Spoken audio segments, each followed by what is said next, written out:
Señor Presidente de la República, señor Presidente de B'nai B'rith, señor Presidente de NSI, autoridades nacionales, estimados amigos, para mí es un honor y un deber ser parte de esta importante conmemoración de los trágicos sucesos de noviembre de 1938. Mi interés en el tema es muy personal. Como muchos saben, mi madre, mi tío, mis abuelos, mis bisabuelos pasaron por sus propias noches de cristal en otros países, no en Alemania, durante esa trágica época. Y muchos no pudieron ver el día siguiente después de esa noche. La memoria es un desafío en familias como la nuestra. Los muertos no pueden recordar y los vivos no pueden olvidar. El aniversario de la Kristallnacht no es solo una ocasión para recordar, es una ocasión para interpelarnos, para preguntarnos qué hubiéramos hecho si hubiéramos estado allí, en uno de los tantos pueblos y ciudades de Alemania o de Austria, donde al mismo tiempo se estaban invadiendo casas, incendiando sinagogas, llevando a la gente a la calle, robando sus cosas. ¿Cómo pudo ocurrir? ¿Qué aprendimos de esa tragedia, si es que aprendimos algo? Y finalmente, ¿por qué es importante aprender de lo que ocurrió? ¿Qué fue la Kristallnacht? El propio nombre Kristallnacht es un ejemplo de lo que se llama la muerte por eufemismo, que usaban los nazis, como la solución final o el trabajo te hace libre. El objetivo de la Kristallnacht no fue atentar contra las propiedades judías, no fue romper los cristales, eso fue solo la superficie. La Kristallnacht fue efectivamente parte de la campaña de despojo de las pertenencias de los judíos, pero los nazis ya habían empezado antes y hubieran podido continuar robando los bienes, despojando de los trabajos, quitando los ahorros, obligando a las personas a vender sus propiedades y empresas. Hubieran podido hacer todo eso sin quemar todas las sinagogas del país, sin involucrar a miles de vecinos no judíos y sin encarcelar a miles de personas. El objetivo de la Kristallnacht fue otro, mucho más doloroso que el robo, más doloroso que la agresión física. La Kristallnacht fue un ritual público de humillación de los judíos del Reich. En cada ciudad y pueblo de Alemania y Austria se organizaron acciones públicas degradantes. Y ese era el siguiente paso en la secuencia de deshumanización de los judíos, que era un paso necesario para lo que vendría después. Y también fue un paso en la deshumanización de los alemanes no judíos, a quienes el régimen nazi buscaba hacer cómplices y testigos de su barbarie, exponiéndolos a la violencia legal. Los nazis priorizaron la destrucción de la autoestima y la dignidad, mucho más que el robo y la destrucción de propiedades. La Kristallnacht fue un anuncio al mundo de que el Tercer Reich no tenía límites en sus actos. Y lamentablemente, por la falta de repercusiones internacionales que tuvo, fue claro que nadie tenía la capacidad, o más bien tenía la voluntad de ponerle esos límites. El impacto de la Kristallnacht fue devastador en la psiquis colectiva de los judíos alemanes. Junto con los cristales se rompieron las fantasías de aceptación de los judíos en la sociedad alemana. 100.000 alemanes sirvieron en la Primera Guerra Mundial, 12.000 murieron en acción, 18.000 recibieron la Cruz de Hierro. En una sociedad como la alemana, esos son símbolos muy importantes. Esa gente fue atacada igual que los demás. De repente estaba ocurriendo lo impensable, aún después de 5 años de gobierno nazi, lo que pasó en el pogrom de noviembre, era impensable para los judíos. Como ciudadanos alemanes, su mundo era el de una sociedad organizada en base a la ley, al derecho a la protección de la vida y de la propiedad. Incluso los propios nazis habían sido votados en una plataforma de ley y orden. De repente se encontraron frente a una fusión impensable de civilización y barbarie. Bandas paramilitares atacaron impunemente hogares, sinagogas y negocios, mientras miles de vecinos participaban en la agresión y el pillaje, y otros observaban pasivamente. Como los bomberos de Ray Bradbury en Fahrenheit 451, los bomberos alemanes no apagaban el fuego, solo cuidaban que no se incendiaran los edificios vecinos de no judíos.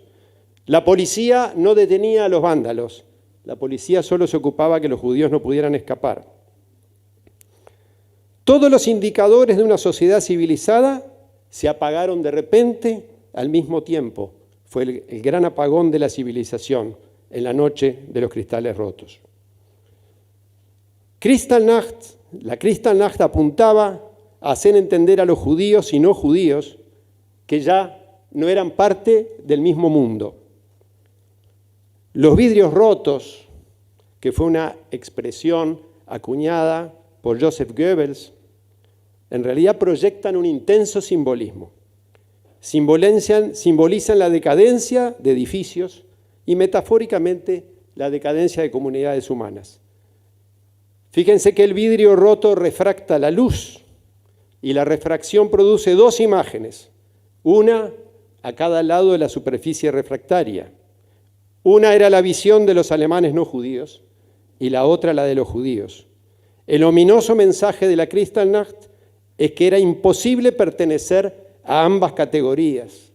Ya no era posible ser judío y alemán, ser alemán y judío. Kristallnacht fue el comienzo del fin de la vida judía en Alemania. Primero de la vida ciudadana, después de la vida comunitaria y finalmente de la vida física.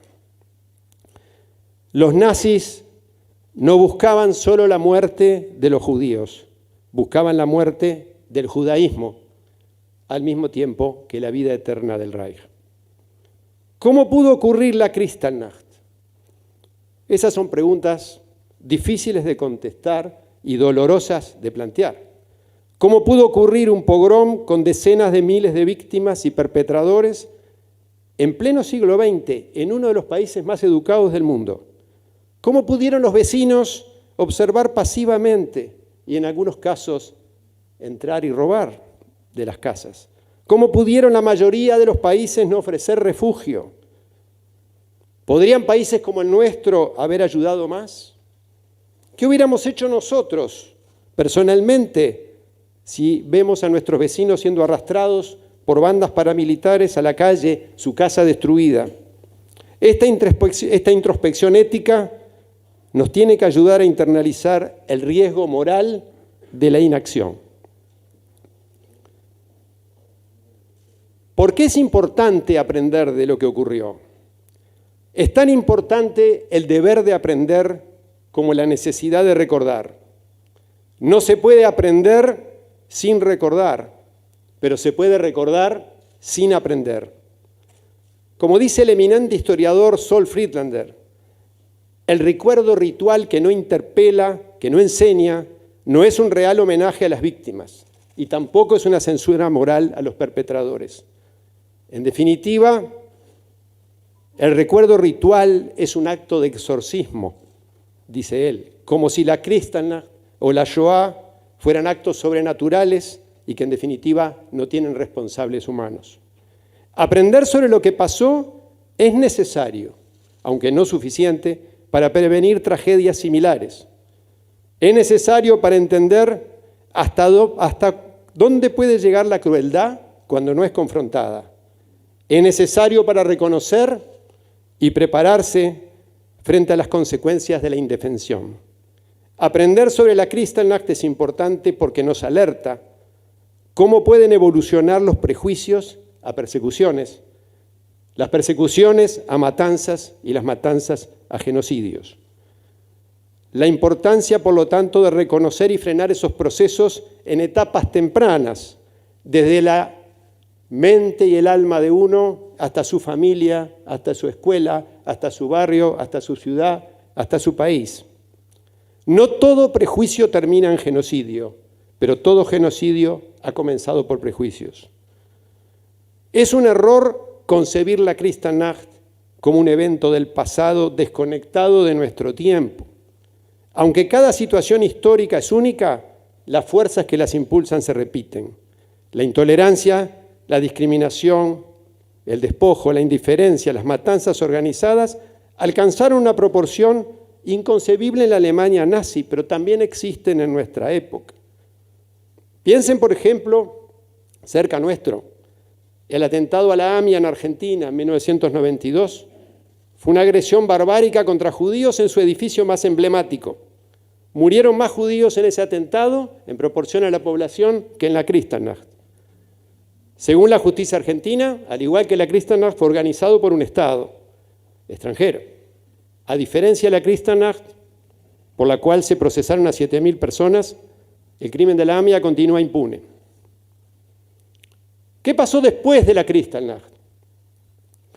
Los Estados Unidos retiraron a su embajador en Berlín, pero no cortaron relaciones. Ningún país tomó medidas diplomáticas ni aumentó sus visas de inmigración, a pesar de que la totalidad de los diplomáticos acreditados en Alemania y Austria describieron gráficamente los excesos que habían ocurrido. A partir de la Kristallnacht, resultó claro que los judíos no tenían medios para defenderse, no tenían aliados, no tenían vías de escape ni lugar de refugio. Después de noviembre de 1938, los judíos ya no buscaban el mejor lugar para ir, buscaban cualquier lugar para salir. Como dijo Chaim Weizmann en ese momento, para los judíos alemanes después de la Kristallnacht, el mundo se dividía en dos: países que los querían expulsar y países que no los querían recibir. El historiador Dan Diener llama a la Kristallnacht la catástrofe antes de la catástrofe. Tenemos el deber de aprender de la Kristallnacht y de lo que vino después.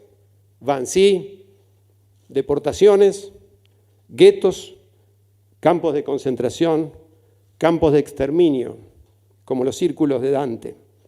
Debemos aprender que no podemos ser indiferentes al destino de los demás.